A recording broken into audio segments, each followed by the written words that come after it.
स्वागत है आपका हमारे इस यूट्यूब चैनल में। और आज की इस वीडियो में हम पढ़ने वाले हैं क्लास 8 का चैप्टर 9 जिसका नाम है राशियों की तुलना। इसका एक्सरसाइज 9.1 का क्वेश्चन नंबर 3। तो इसके पहले वाले क्वेश्चंस का वीडियो अगर आपने नहीं देखा तो लिंक डिस्क्रिप्शन में दिया गया है, आप वीडियो जरूर देख लें। और अगर आप इस चैनल पर नए हैं तो इस चैनल को सब्सक्राइब करें और बेल आइकन को प्रेस करें ताकि हर आने वाली नई वीडियो सबसे पहले आप तक पहुँच जाए। तो देखिए क्वेश्चन नंबर 3 क्या है, 50 आमों के समूह में 60% आम बिल्कुल पके हुए हैं, तो बिना पके हुए आमों की संख्या ज्ञात कीजिए। तो देखिए क्या है, कुल 50 आम है, उसमें से क्या है 60% आम पक गए हैं, तो हमें क्या करना है, बिना पके आमों की संख्या निकालना। तो क्वेश्चन में जो जो दिया है पहले वो हम लोग लिखते हैं। पहले क्या दिया, देखिए क्या दिया है, देखिए 50 आम यानी कि कुल आम बराबर, तो कुल आम कितना दिया है 50। फिर दिया है 60% आम पक गए, तो लिखेंगे पके आमों का प्रतिशत। तो पके आमों का प्रतिशत कितना है 60%। तो निकालना क्या है, बिना पके हुए आमों की संख्या। ठीक है, तो इसके पहले हम लोग क्या करेंगे, पके हुए आमों की संख्या निकालते हैं। तो हम लोग क्या लिखेंगे, पके हुए आमों की संख्या। तो देखिए पके हुए आमों की संख्या कितना होगा, कुल आम कितना है 50, तो 50 का कितना प्रतिशत पका है आम, 60%। ठीक है, अब ये 50 लिखेंगे, का मतलब गुना होता है। अब 60% को 60 बटा क्या लिखेंगे, प्रतिशत हटाएंगे तो नीचे 100 आएगा। तो ये जीरो कटा, ये जीरो कट गया, यानी कि 5 छक 30, यानी कि क्या है 30 आम पका हुआ है। अब हम लोग लिखते हैं बिना पके आमों की संख्या। तो देखिए बिना पके आमों की संख्या कितना होगा, कुल आम कितना है 50, उसमें से 30 आम पक गया है, तो 50 से हम लोग 30 को घटा देंगे। तो 50 से 30 घटाएंगे तो कितना होगा 20 आम। तो 20 आम क्या है, बिना पके हुए आम है, तो ये हो गया हमारा आंसर। ठीक है, तो चलिए अब हम लोग क्वेश्चन नंबर 4 बनाते हैं। तो 4 देखिए क्या है, राम प्रथम वर्ग से दशम वर्ग तक पहुंचने में केवल प्रथम श्रेणी या द्वितीय श्रेणी लाया। ठीक है, तो राम क्या है, क्लास 1 से लेकर 10 तक पढ़ा, तो वो क्लास 1 से 10 तक आने में या तो वो फर्स्ट हुआ या फिर सेकंड हुआ। यदि 4 बार द्वितीय श्रेणी लाया, तो अगर वो 4 बार सेकंड आया है तो प्रथम श्रेणी प्राप्त करने को प्रतिशत में ज्ञात कीजिए। तो प्रथम श्रेणी जितना बार आया है उसको हमें क्या करना है, प्रतिशत में निकालना है। तो देखिए यहाँ पे 1 से 10 कक्ष वर्ग तक, यानी कि कुल वर्ग बराबर कितना है 10। ठीक है, कुल वर्ग 10 है 1 से 10 तक। अब क्या दिया है, द्वितीय श्रेणी की संख्या। तो द्वितीय श्रेणी की संख्या कितना है 4। तो अब हम लोग निकालते हैं प्रथम श्रेणी की संख्या। तो देखिए प्रथम श्रेणी की संख्या कितना होगा, कुल वर्ग 10 है, उसमें से 4 बार द्वितीय श्रेणी आया, तो 10 से 4 घटाएंगे यानी कि वो 6 बार क्या आया है, प्रथम श्रेणी। अब लिखना है प्रथम श्रेणियों का प्रतिशत। तो देखिए वो प्रथम श्रेणी कितना बार आया है, 6 बार, कितना में से 10 में से, तो 6 बटा 10 लिखेंगे। अब इसको प्रतिशत में बदलना है तो क्या करेंगे, 100 से गुणा कर देंगे। ठीक है, तो ये जीरो कट गया, तो 6 दहाई कितना हो गया 60%। तो ये हो गया हमारा आंसर। ठीक है, तो चलिए अब हम लोग क्वेश्चन नंबर 5 बनाते हैं। तो 5 देखिए क्या है, मोइन अपने कुल वेतन का 80% खर्च करने के बाद 180 रुपये बचाता है, तो प्रारंभ में उसके पास कितने रुपए थे। ठीक है, तो मोइन का कुल वेतन नहीं दिया है हमें, वो निकालना है। तो वो अपने कुल वेतन का 80% वो खर्च कर देता है, तो उसके पास 180 रुपया बचता है, तो उसका कुल वेतन क्या है। तो देखिए यहाँ पे कुल वेतन नहीं दिया, तो हम लोग कुल वेतन को क्या करेंगे, कुछ मान लेंगे। तो क्या लिखेंगे, माना कुल वेतन बराबर। तो देखिए कुल वेतन को क्या मानते हैं हम लोग, 100 रुपया। ठीक है, अब क्या दिया है, खर्च का प्रतिशत। तो खर्च का प्रतिशत कितना दिया है 80%। उसके बाद क्या दिया है, 180 रुपया बचाता है, तो लिखेंगे बचत रुपया बराबर।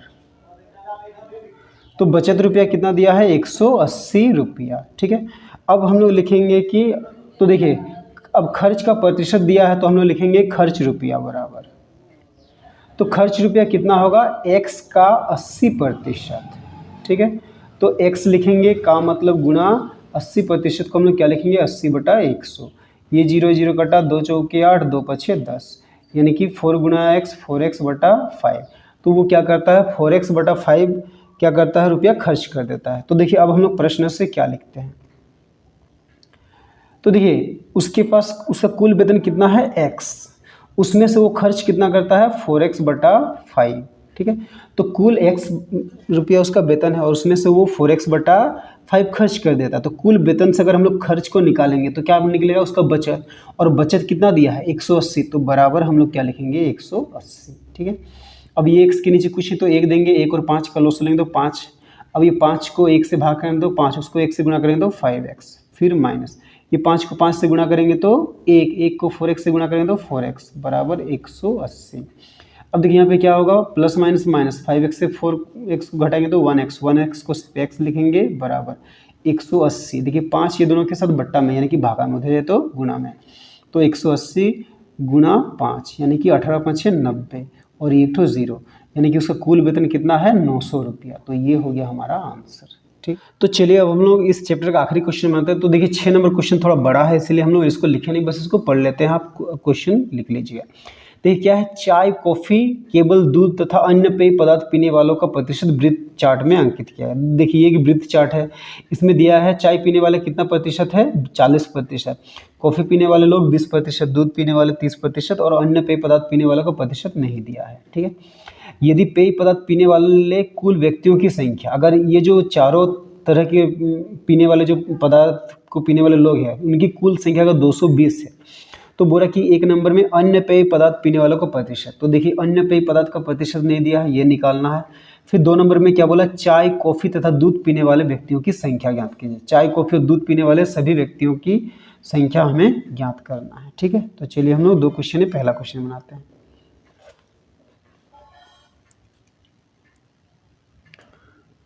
तो देखिए 6 का 1, तो 6 का 1 में क्या बोला है, अन्य पेय पदार्थ पीने वालों का प्रतिशत।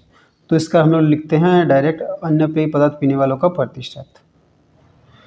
तो देखिए प्रतिशत हमेशा 100 से निकालते हैं, तो इसके लिए हम लोग क्या करेंगे 100 से घटाएंगे किसको, जो चाय पीने वालों का प्रतिशत है, जो और दूध पीने वाले और क्या है कॉफ़ी पीने वालों का प्रतिशत, उन सबको घटाएंगे। तो चाय पीने वालों का प्रतिशत कितना है, अब बुक में देखिए 40 दिया है, फिर कॉफ़ी पीने वालों का 20 दिया है और दूध पीने वालों का प्रतिशत 30 दिया है। ठीक है, तो क्या होगा 100 घटाओ, ये तीनों को जोड़ेंगे 40 और 20 60, 60 और 3 30 90, यानी कि 10% क्या है अन्य पेय पदार्थ पीने वालों का प्रतिशत। तो ये हो गया 1 नंबर का आंसर।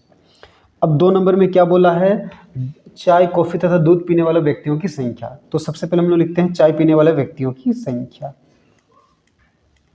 तो देखिए चाय पीने वाले व्यक्तियों की संख्या क्या होगा, तो कुल व्यक्ति कितना है 220, तो 220 का, अब चाय पीने वालों का प्रतिशत कितना है, चाय पीने वालों का देखिए क्वेश्चन में कितना है 40, तो 40%। तो इसको हम लोग क्या लिखेंगे 220 का मतलब गुना और 40% मतलब क्या होता है 40/100। तो ये 0 ये 0 कटा, ये 0 ये 0 कट गया, तो 22 को 4 से गुणा करेंगे तो 88, तो यानी कि 88 व्यक्ति है जो चाय पीते हैं।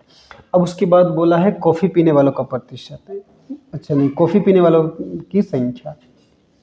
तो देखिए कॉफ़ी पीने वालों की संख्या कितना होगा, उसका भी 220 का, कुल 220 है, 220 का कॉफ़ी पीने वालों की संख्या का प्रतिशत कितना, देखिए 20%। ठीक है, तो उसको क्या लिखेंगे 220 का मतलब गुना 20%, 20/100। तो ये 0 ये 0 कटा, ये 0 ये 0 कट गया, तो ये यानी कि 22 दूनी 44, तो 44 व्यक्ति क्या करते हैं कॉफ़ी पीते हैं। अब क्या है दूध पीने वालों की संख्या। तो देखिए दूध पीने वालों की संख्या कितना होगा, कुल व्यक्ति 220 है तो 220 का, अब देखिए क्वेश्चन में दूध पीने वाले व्यक्तियों की का प्रतिशत कितना दिया है 30%। तो इसको हम लोग क्या करेंगे 220 का मतलब गुणा 30% यानी कि 30/100। ये 0 0 कटा, ये 0 ये 0 कट गया, तो 22 दूनी 66। तो दूध पीने वाले व्यक्तियों की संख्या कितना है 66। अब क्वेश्चन क्या बोला है, इन तीनों मतलब चाय कॉफ़ी और दूध पीने वालों की संख्या। ठीक है, तो लिखते हैं चाय कॉफ़ी और दूध पीने वालों की संख्या। तो देखिए चाय कॉफ़ी तथा दूध पीने वालों की संख्या के लिए क्या करेंगे, हम लोग इन तीनों को जोड़ देंगे। तो चाय पीने वालों की संख्या कितना है 88 और कॉफ़ी पीने वालों की संख्या कितना है 44 जोड़, दूध पीने वालों की संख्या कितना है 66, तो सबको जोड़ते हैं।